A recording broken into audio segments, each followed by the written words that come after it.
supposed to go on live for Mahoney's Madhouse, but you know, circumstances happen, so I decided to jump back into the Friday the 13th series.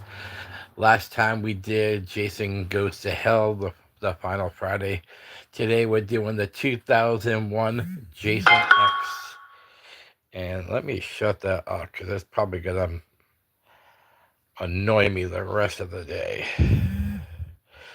All right, I shut the sound, the audios off so I can talk to you guys one on one without any interruptions. So this is starring Lexa Doig, who plays Rowan, uh, directed by James Isaac. And this is a futuristic look at what would happen if Jason ended up in space. So it's like Friday the 13th meets Alien. So we start with at Crystal Lake Observatory. You know, they finally have captured Jason, and you know they're trying to get the okay to finally destroy him, and the corporate bigwigs decide to interrupt, and they want to test on him, and you know instead of just getting rid of the problem, let's make things worse. Well, of course, when they try to take him away, Jason escapes and starts killing all these people. I know this is not a great description, but like, it's it's it's what happens when you try to just get in the way of what should be done instead of what shouldn't be done. And Rowan, who is the lead scientist on the project, she lures him down and traps him in the carbonite, so he becomes Han Solo now. It's like cryogenic, like almost like a cryogenic restoration. So like his body's fully still, and but she ends up getting caught in there too. So fast forward to 2455. A team of explorers find what's called Old Earth now, and Old Earth obviously isn't habitable anymore, and they end up finding the cryo tank, and accidentally decide to open it. Now throwing her off, but they don't realize who else they just thought off, because this is 400 plus years later. So they bring him on the ship, and uh, all hell starts taking. Like, Jason goes to work faster than the aliens on the Alien movies. Uh, he wastes no time. As soon as he's thawed off, he goes on his killing spree and comes up with some very clever kills. And I'm talking about this like I really love it, and I like it better than I used to. I went to see this at the theater. It took a while for me for it to grow on me, but I find this movie very enjoyable. I find the kills very unique. Jason has a whole bunch of new things that he can play with. It's not just uh, it's not just his machete anymore. He has a whole playground of different things he can use. And of course, there's the one guy who's like David Cronenberg's character earlier, the one that decided to try to take over the project and let all this happen. But there's a like he's like the leader of all these. He's like a teacher, and of course, all he's thinking about is who is this guy, how I can make a buck off of him, and somehow he contacts one of his guys who obviously knows history because he's heard of Jason Voorhees 400 something years later, and obviously a thought off historical serial killer is worth money. So of course he tries to protect Jason. There's some cheesiness into this. There's some cheesy lines like, "Hey guys, he just wanted his machete back." But like I said, it's an original movie because it has some different ways of killing people. Uh, frozen face smash was pretty cool. I like that one. Um, Overall, like story wise, it's fun, but it doesn't really make a lot of sense. The kills I said were great. The acting, yeah, there's some cheesiness. There is horror royalty like a little bit, and I call uh, what's his name, Boyd, the one that plays Fat Lou.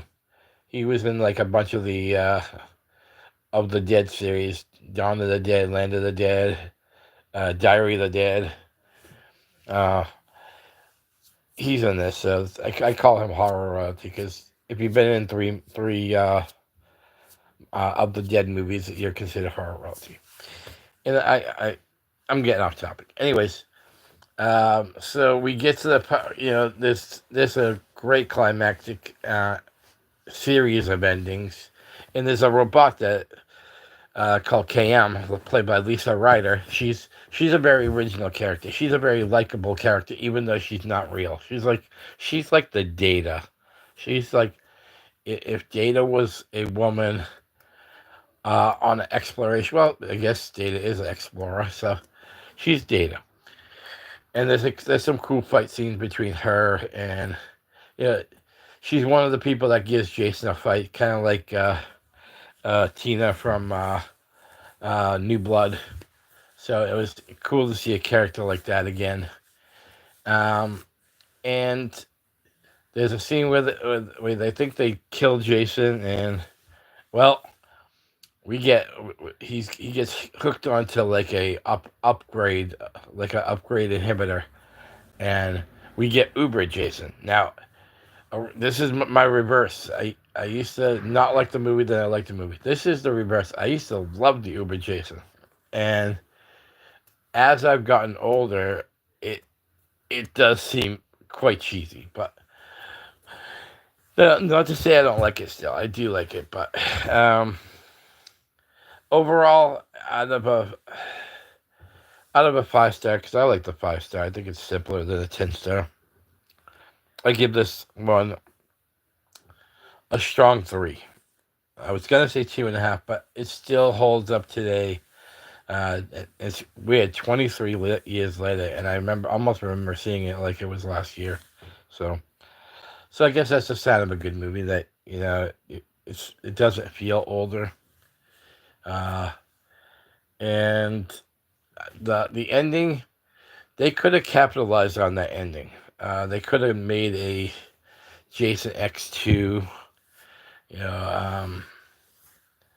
but I'm not going to ruin the ending. If you haven't seen it yet, a lot of the Jason movies have cool endings. Mrs. Voorhees jumping out of the lake. You had young Jason jump out of the lake. There's always seems to be a very strong ending to a lot of these movies. So this is another strong ending. I liked it where they could have played off of that, but they didn't.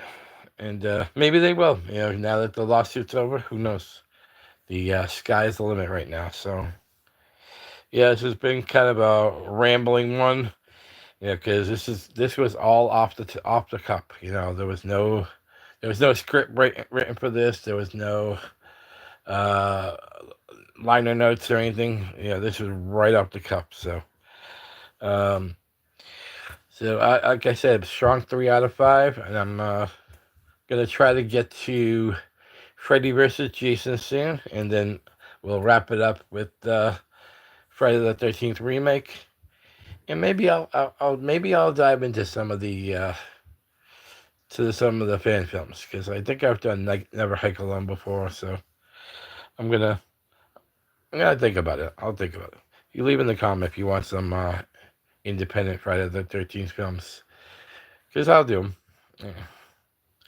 So much love, guys. It's hitting almost the 10-minute mark. Make sure you like, subscribe, click on that notification bell so you can get all the videos notified first to you. And if you guys want a Father Mahoney t-shirt, send me a message. I can send you the link. There'll be a discount. You can get 15%. Sorry, it's now free shipping. Free shipping. So, much love, everybody. Take care, and much love. Godspeed.